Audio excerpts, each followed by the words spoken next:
Hi everyone, welcome to another episode of Includability Shorts, a series of short, snappy chats stuffed with hot tips from our incredible Includability partner experts. I'm delighted to be joined by Gunraj Arora, coach, facilitator, mindfulness practitioner and lawyer, and of course, one of our fantastic Includability ambassadors. Gunraj, it's so lovely to catch up with you as always. And as we see companies shifting to become more mission-driven, more purpose-led in their intentions, you always talk beautifully about governance of the heart.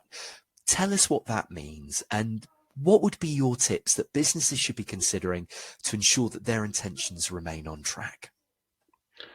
Thanks, Dave. And as always, it's lovely to be connected with you and obviously the wonderful community you guys have created. As you've quite rightly said, I'm very passionate about this topic, about governance of the heart. Really, when I'm talking about this, and the reason I'm so passionate about it is, as you've rightly outlined, mission and purpose. Particularly, we look at the sort of B Corp people, planet, coming before really profit. It's really about how are we supporting those intentions, those areas when it comes to, say, people practices, our employees, etc. And obviously, planet, we're thinking about ESG and the such like. So really, when we're talking about governance of the heart, I'm really referencing those principal important aspects that, as you've rightly said, we're all focusing on now as businesses. And that's our intention. That's kind of the heart aspect. And then the governance aspect of that is really what I call the evidential base. It's how we put the structure around that. So really, I guess my passion to support businesses with this is to think about some just really simple key things that you can do right now, which you're probably already doing, but maybe slightly less consciously than you maybe could do after this. So the first thing is really focusing on what that intention is. So if you're looking at something to do with your people, maybe it's around supporting diversity of different religions, different faiths. Maybe that's, looking at holiday options for them. It's really thinking about, okay, what's my intention to support these other, say, faiths or diverse populations? From there, it's really thinking about then, okay, what does that look like in your business? How is that going to be implemented? But the one big thing I see a lot of clients making is assumption about what they think is good for those demographic is not necessarily what is.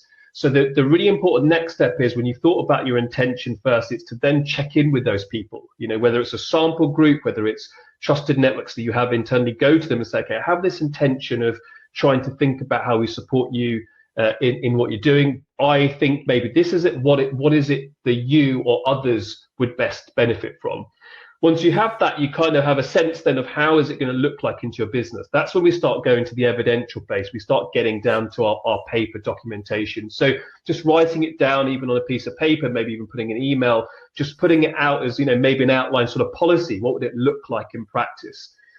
After then, it's sort of going back again to your assumptions, going back to, say, those people and saying, okay, well, if we put something in like this, how would that make you feel? Would that make you feel supported? Would that make you feel comfortable? Would that ultimately make you feel, say, more productive? Because this is where we see the business aspect.